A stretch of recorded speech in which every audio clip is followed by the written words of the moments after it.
And we are live. All right. Thank you, Albert, and everyone. Welcome to tonight's edition of Two Blind Mice. It is Monday, May 8th, 2023. It's 8 p.m. Central Time, and it's 5 o'clock somewhere.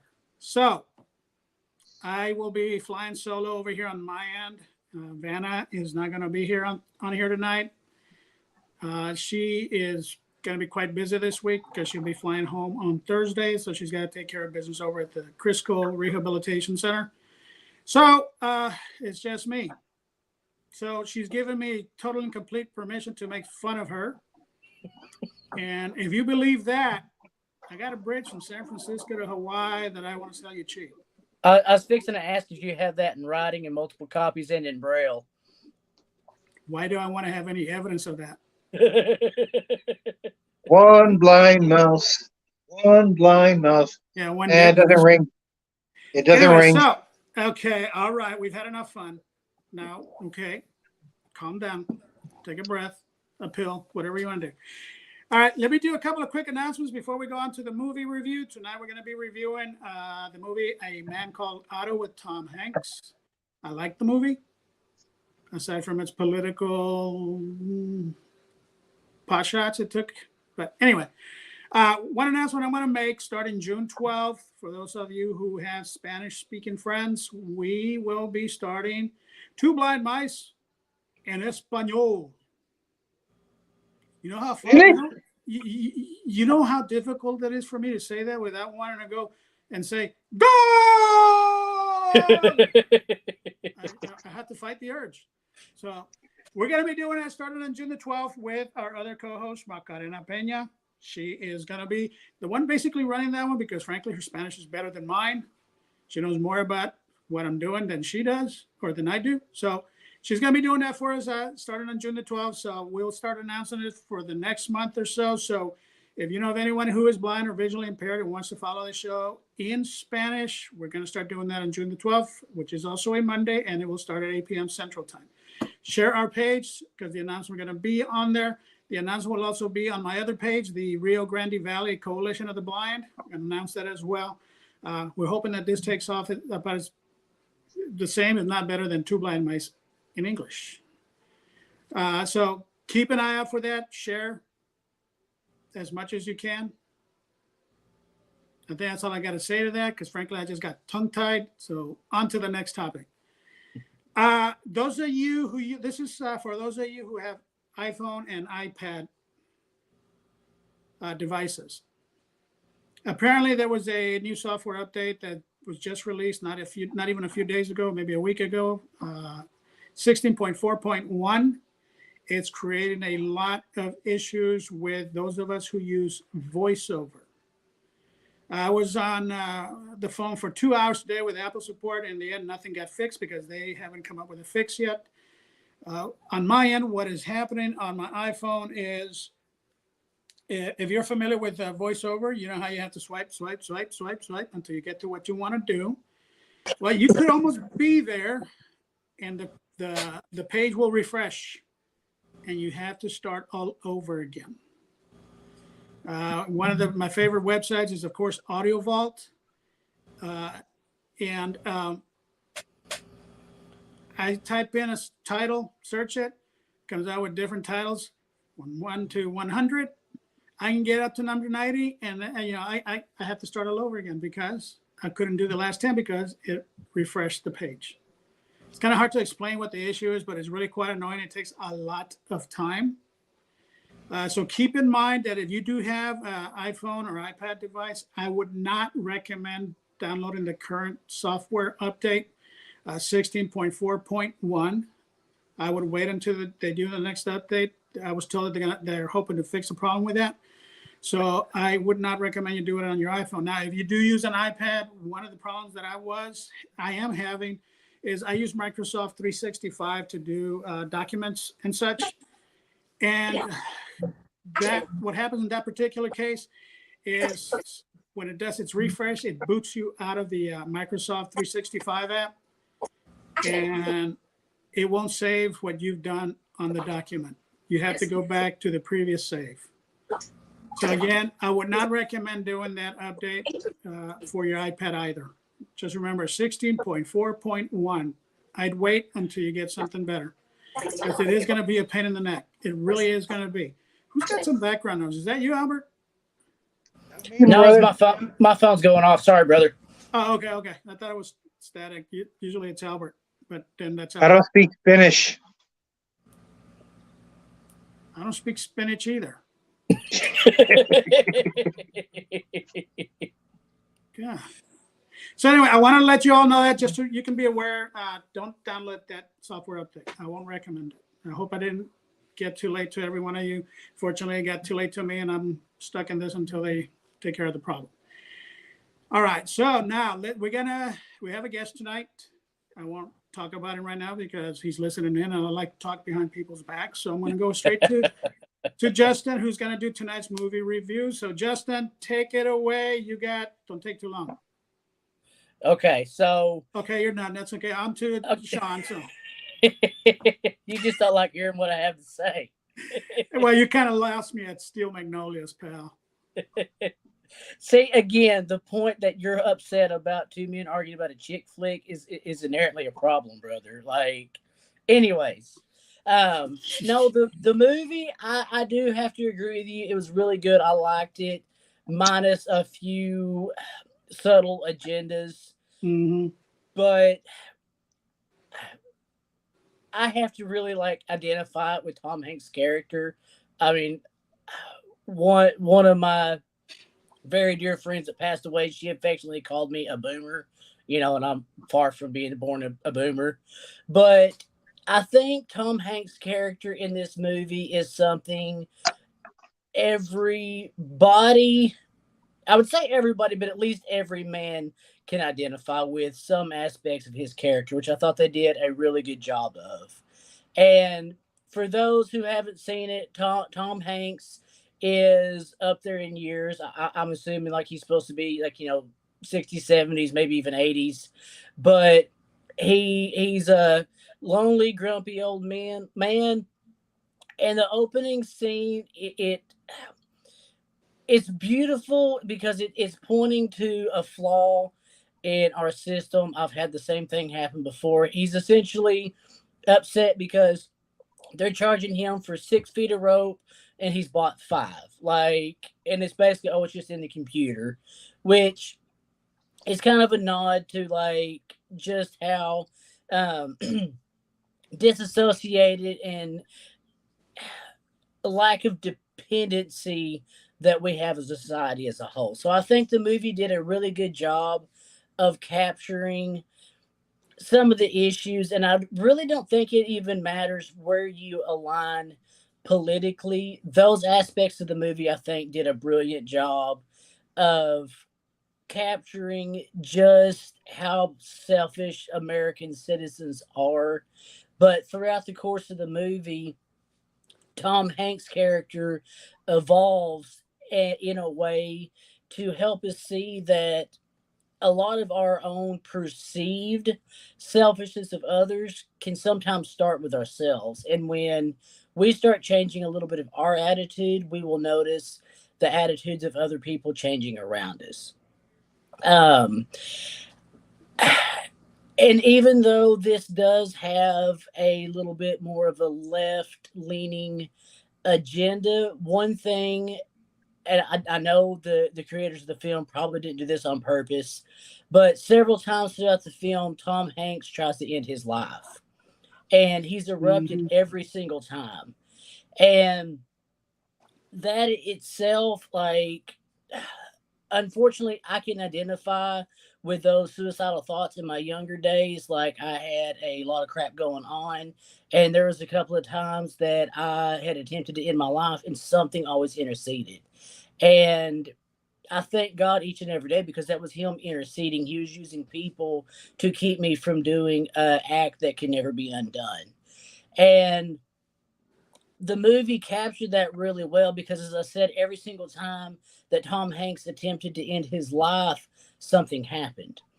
And there was 2 scenes in the middle of him trying to end his life, which is where I'm talking about that I don't even think the creators of the film meant to do that. Both times there was holes in the roof of his house. And we as people, I mean, like science tells us there's really no up or down. I mean, anybody that knows scripture, like heaven is not up, down, left, right, like it's its own place. But we as society tend to look up as that being heaven and down as being hell. But I thought it was really interesting that there was a gunshot hole in his ceiling and a hole from where the hook fell down. And Tom Hanks was trying to look for purpose in his life, in the community around him, but he failed to look up the whole entire time. And that's one of the things that so many people in our day and age go wrong. And it don't matter if you're 16, 26, or 56. Like, our society has a way of trying to force independency, and there's all kinds of self-help books, and they don't look towards anything but the tools that you have at your own disposal. And anybody that is a student of scripture knows that God wants us dependent upon him. So, like I said, I mean, there's a couple of things in there that even though the creators of the film did not mean for it to point to God, scripture tells us all things point to God anyways. But overall, I really did enjoy this movie. I thought it was a great pick. Like, just overall, it was a wonderful movie. What are your thoughts, Philip? Well, it was a wonderful movie. I'll agree with you on there, but I do have some complaints about it. The part that got me was every time he became, he got mad about something or got angry about something, I kept hearing somebody say, "Oh, honey, that's you," over and over again. Then I realized it was my wife talking to me. And I'm like, no, it's not. Oh, yeah, it is. No, it is. I paused it. And I lost that argument. That's what happens when you have a wife who reminds you of how old you are constantly, because she's much younger than you are. So sometimes the arm candy is not as sweet as it should be. No, she actually was saying that over. Oh my God, honey, that's you. I mean, from the rope to everything else he was complaining about, the gate and everything. Oh my gosh, that's you. I see you doing that. And, Hey, Philip. yeah. Me, I just want to throw my 2 cents in there. I want to say I really, really enjoyed the movie. The movie's been out, 3 months? And I've seen it 5 times. I own it. I've replayed it over and over again. I've really enjoyed the movie. I like the character development that they did with Tom Hanks, for they took him from not being thankful, just wanting to end it, to just bubbling over, wanting to give it, make himself better for other people. So I thought it was a very powerful movie. I enjoyed it. It is. It is a wonderful movie. I loved it. I probably will see it again. To those of you who have not seen A Man Called Otto, it is available on audiovault.net. If you're not familiar with audiovault.net, it provides audio files to TV shows and movies that you can watch for free.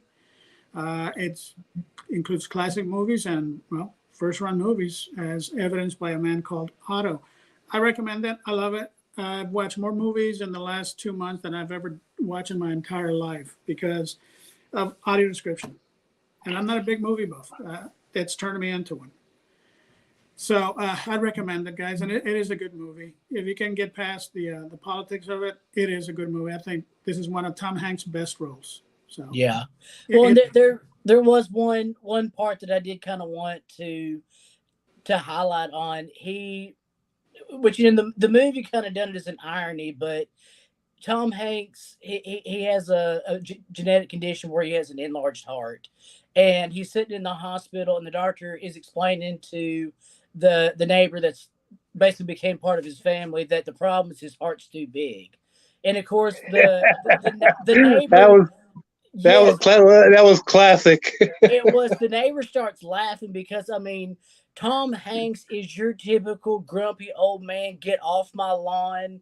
Like, everybody can think of that old man that they've came across, which it sounds like me and Philip are those old men. He's a live action version of the old man in the movie Up. Yep. Yes. But the thing about that is that actually does really kind of translate to people in real life. And what I mean by that is some of the grumpiest people that you come across, if you get to know them, the reason they're grumpy is because they have a huge heart and they're just not putting it to use the way that they should.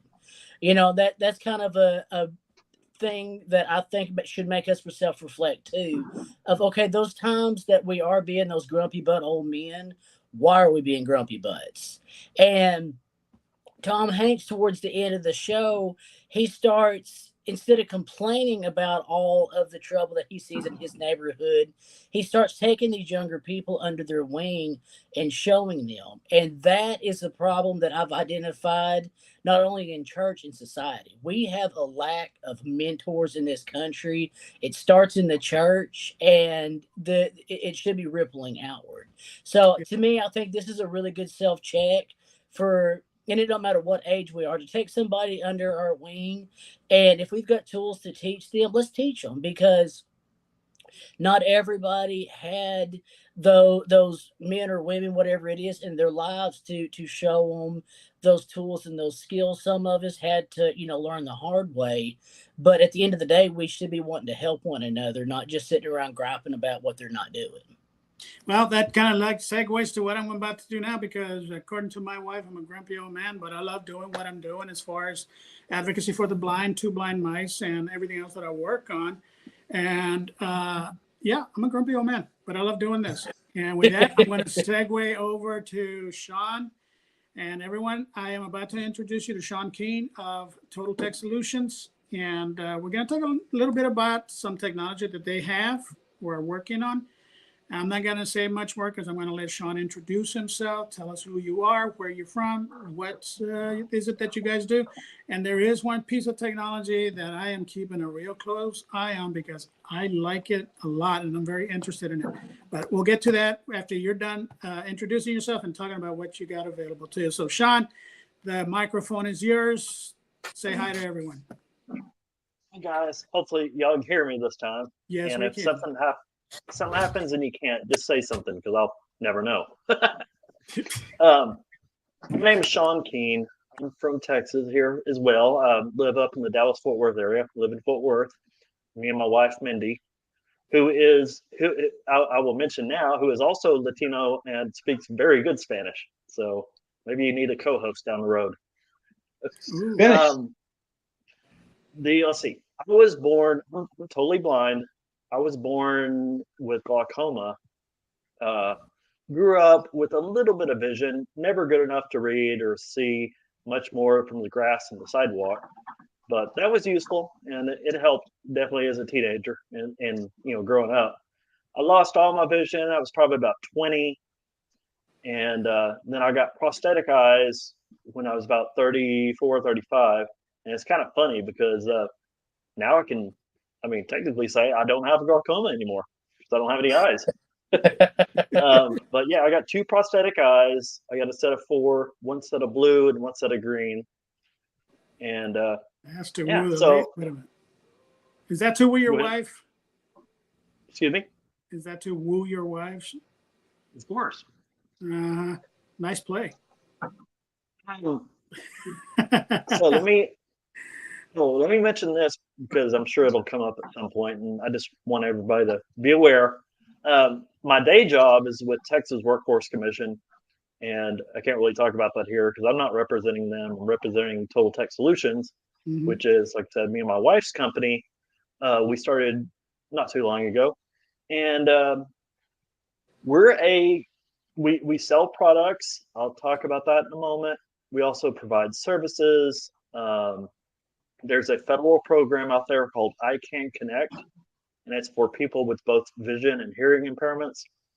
And if you have both and you qualify, they'll provide equipment for what they call distance communications. And that could be email, that could be FaceTime, be anything. And deaf blindness is just as broad as blindness. So there are people out there with a hearing impairment and, high partial or totally blind and totally deaf. So it's a broad spectrum. I have about 4 trainers working in that program: Austin, Amarillo, Houston, and Dallas Fort Worth area. And as for the products we sell, the first one is this called the Blind Shell phone. It's made by Blind Shell USA. This is a really cool phone. I'm going to go ahead and turn it on and just let you hear it, because it's an Android-based phone with a keypad. It's got a full keypad, got a full set of keys for navigation, and it talks. It has very good contrast. If you have vision, you can turn the screen reader off and use it that way. And it's really got an impressive list of apps like YouTube, Messenger, Bard, Ira, Be My Eyes, things like that. It works on Wi-Fi. I mean, I don't even have a SIM card in it right now. I just use it connected to my Wi-Fi.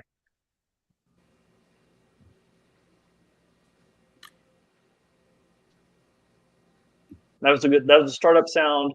It's about to start talking. I'll let you hear just a second, because when there's a new device, I always want to touch it and hear what it sounds like. So it's a Blind Shell phone, $489, which is really a steal for this phone. I mean, this phone is the equivalent of like an iPhone, just with a keypad. Think of a tactile iPhone. If you want more info on this, give me an email at shawn@blindtech.org, SHAWN@blindtech.org.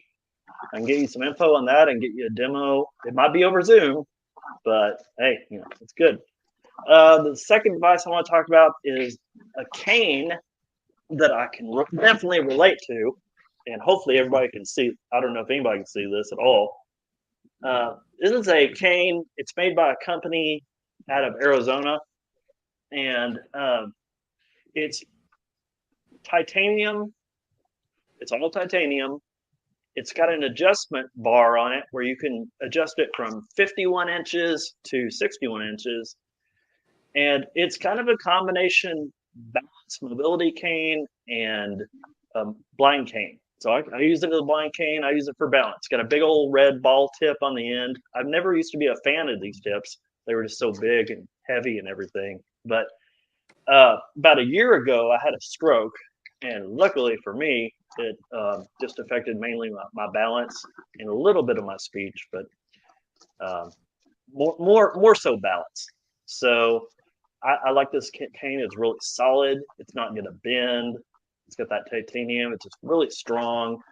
Like I said, it's really good for balance, really good for just using it as a regular cane. So that's the device we sell. That's $120. And the item that Phil was interested in, last but not least, is this ARX headset. It's made by ARX Vision out of London. The developer and CEO of that company is a gentleman named Charles Leclerc. And Charles came over to the US about 3 months ago. It was really cool to get to meet him and hang out, and went to lunch and talked about ARX and the future and everything. So let me give you a little tactile description of this headset and tell you kind of what it does. So they're bone conduction headphones. So they don't fit over your ears. They go in front of your ears. On the right side of the device is a camera. The camera has 2 cameras on it.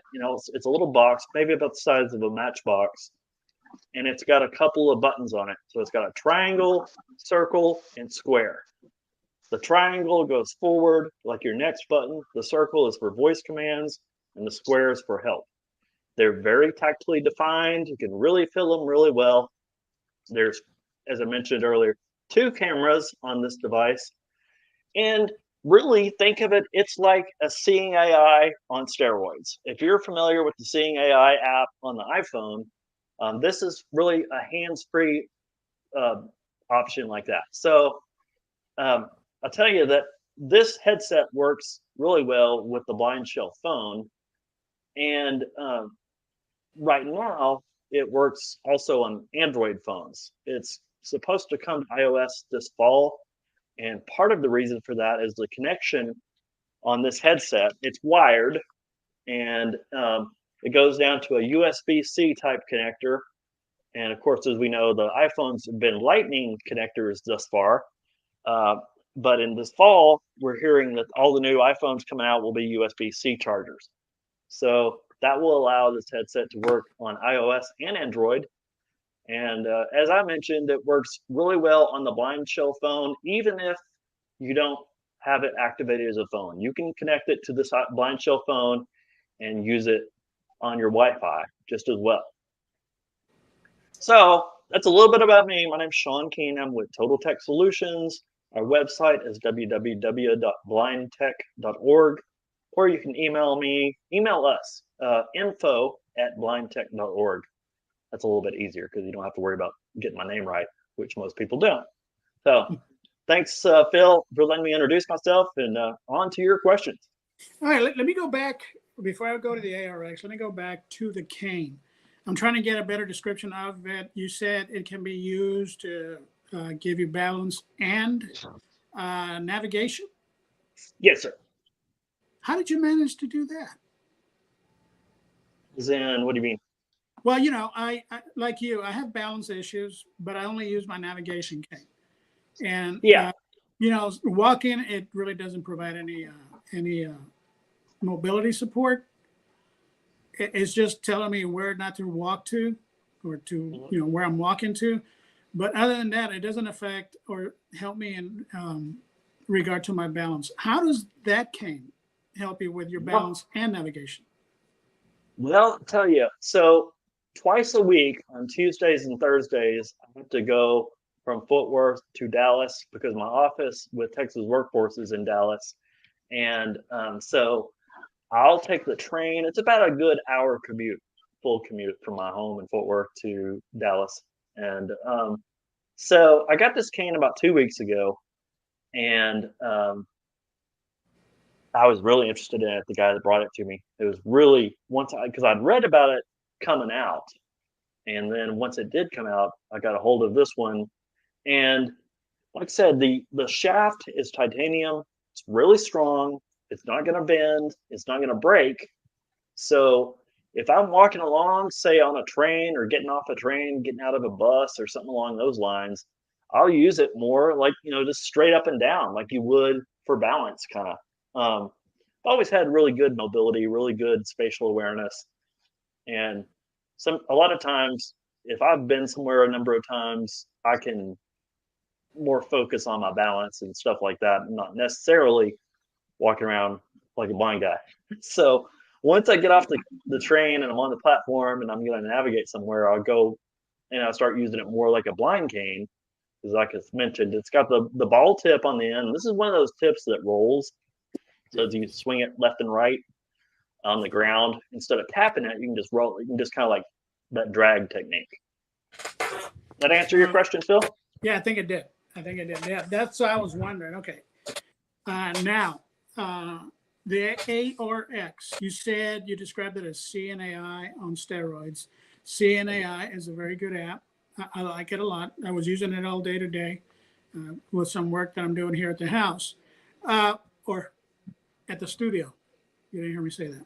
Anyway, so now, of course, with CNAI, you can read text, documents, barcodes. You can identify people, handwriting, colors, and what's the area? I forgot the last one. The one, I mean, aside, there's also currency. The other one where it describes your surroundings. Scene. Now, there we go. Scene. Okay. Now, the way CNAI works on Scene, to tell you what it does, is you have to take a picture and then it'll read it to you. It's not, for lack of a better way of putting it, it's not real time. So does ARX work the same as CNAI where you have to take a picture, or is it real time? Great question. So here's the features that the ARX headset has in kind of comparison to Seeing AI. It has the short text function, like seeing AI. So as soon as text is within the camera frame, it'll start reading it automatically. It does have a document feature where you can scan the whole page, and then there's actually a really cool feature coming out soon where, like another set of glasses that are out there, you'll be able to ask it questions of the document you're looking at. I don't know if anybody's seen that, the reference of what I'm talking about. If you haven't, I'll talk more about it in a second. It'll do the scene description, facial descriptions, or facial recognition, and it does a QR code scanner, which is kind of useful. I hadn't seen that on other devices. And something else with ARX that I haven't seen anywhere else is, example, I was holding a book in front of me in the short text function, and it would say a notepad with text on it that says whatever. So it'll actually, if there's text on an object, like I was walking up to my front door and it read the street number on the side of the house. I mean, it's automatic, and that's just cool. See, that's what caught my attention. That's why I wanted to, I like the other stuff that you're working on, but this one caught my attention when I read about it, and that's what really, I'm like, really? So in other words, I can wear it going downtown, and it's going to tell me the name of the businesses and the address to the building and any other information they have printed out there. Is what I'm assuming is going to happen. Am I correct? That's correct. As you're walking along, you'll get feedback. You'll get text read to you. If you're in the correct mode. And the new feature that's coming out real soon, and I can go ahead and talk about this because it's coming. It's already in beta. Is like the Envision glasses. They have a new feature called using the new artificial intelligence ChatGPT, where there's a lot of YouTube demos of this out there, and y'all can go YouTube this and see. I would look up the Envision with ChatGPT, and also look up Be My Eyes with their virtual assistant. And the best example I can give is you could take a picture of a menu and then start asking questions about the document, like say, read me all the vegetarian options, or read me the appetizers only, and it'll do it. And that's incredible. I mean, we've never had the kind of access like that through assistive technology. No, I agree, and it is amazing. I like I said, I went and did the research on it, and I'm just so impressed by it. I really am. Unfortunately, you gave me some information that I wasn't aware of. It's not available for iPhone until probably this fall. Thing is, it might not be available even for my version of the iPhone. I don't know. Depends on what they decide to do. Well, Yeah, and what phone do you have? so I've got a couple of questions. How does those work in connection with an iPad? Because I'm a frequent iPad user, and like it's all USB-C. So would that work with the iPads currently?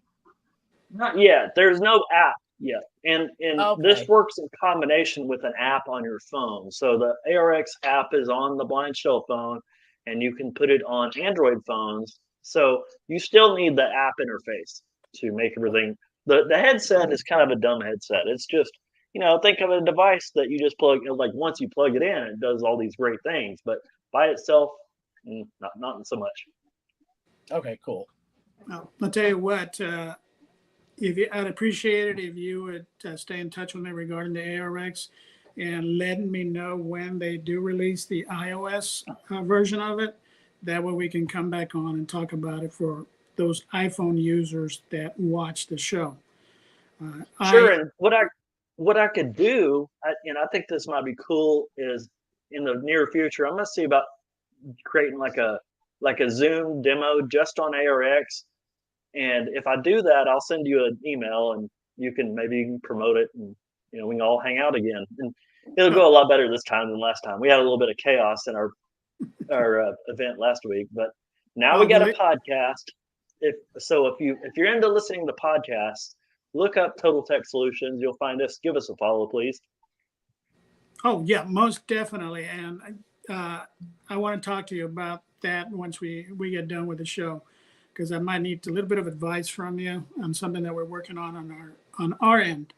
But If Albert, do you have any comments or questions that somebody might have posed? Nope, we're good. We're good. Okay. All right, everyone. We're gonna go ahead and make this a short show. Phil, before you go off, I did want to add one thing. People that have iPads, and you can download Seeing AI, and it actually does have a live action telling you what your scene is. So like you can hold the iPad in front of you, and you'll walk into a room. It'll be like table at.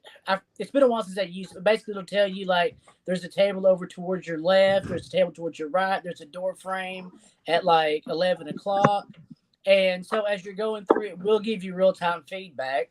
The thing is, though, it's kind of cumbersome holding the iPad in front of you, because if it messes up and you drop your iPad, you may be, out a chunk of change. Mm-hmm. Got it. Yeah. I'm gonna try. Are either of y'all familiar with Staff? Yeah. STAP? No. Well, Justin doesn't qualify. He's a foreigner. Look, let me tell you, Phil, this might be useful for you and your listeners, is in Texas, really in the whole United States, and each state has their own program. And if you Google something like Telecommunications Access Program in your state name, you'll find a list of all the programs and how to apply. So in Texas, and we do this currently as well. I don't know if we'll be doing it much longer, but we do it, and it has nothing to do with the program per se. But the way it works is you apply for this voucher in the STAP, Specialized Telecommunications Access Program. It is a health and human services program in Texas. And all you have to be is vision impaired, hearing impaired, or speech impaired. One of those. It's not like I Can Connect where you have to have dual disabilities. So you get your voucher after you apply. It takes about 3 to 6 months to get the voucher. The voucher applies an amount. We'll use the iPhone SE as a perfect example. Most of the vouchers for blind folks run about $580. The iPhone SE comes in at $536. So that phone is completely covered by a voucher, completely free. But something maybe like the iPhone 13 or 14, those would have out-of-pocket amounts, because what they do is they deduct that $580 from the price of the phone, and whatever's left over is what you're responsible for. So, an iPhone 13, I believe, is $373 out-of-pocket amount. Oh, okay. Gotcha. Hey, listen, before we sign off, I almost forgot, and I want to give you a little bit of a plug. I came across what you do through a link that was shared to me from another blind friend. And you did do a Zoom meeting. I think it was last week. How often do you do those? Okay, so we started that last Wednesday and made a real big deal out of it. Got a lot of people to show up, and it was a launch of our podcast. Me and my co-host, Will Walsh, who is a system technology trainer at the Houston Lighthouse, really great guy, really sharp. And him and I will do this once a month. And from now on, it'll be, we're going to continue to do them on Zoom because we kind of like having the live audience feel. But I don't know, maybe we'll switch to this StreamYards, because I know you can stream to different platforms. And that's one thing we really enjoy, is that, we were streaming to Zoom. We had probably about 50 people on the Zoom. We were also streaming to Clubhouse. I don't know if y'all are familiar with that app, but that's an audio-based social networking app. And we had like 20 people in the room on Clubhouse, so like 70 people total. So yeah, we'll plan to keep doing that. If you want info on anything, just email us at info@blindtech.org. We'll get you squared away. We can do a lot of virtual demos. If you're local to us, or if you're local to one of our reps, say like Austin, Amarillo, Houston, we can possibly get somebody to come in person, especially if you have a group. It helps a lot more if we have a big group of people to go do demos for. All right. Okay. All right. Let me just remind everyone, please try not to download the 16.4.1 software update until they get that problem taken care of. If I find out that they've updated it, I'll let you know. It is causing quite a bit of problems for those of us who use VoiceOver. Sean, I want to thank you for being on tonight. I really appreciate the information you gave us. I am very interested in the ARX. Do me a favor, stay on after we go off the air, and so Sure. we can share a little bit of information on there. Albert, Hey, it's time to go home. I can't drive. Neither can I. We're gonna You have a 15. Don't you have like a rollout song like "Good Night, Sweetheart"? It's never mind. I do, but you guys sing and still don't like for me to sing. Believe me, you don't want to hear it. Anyway. Okay, let me shut us down here. Give me a second.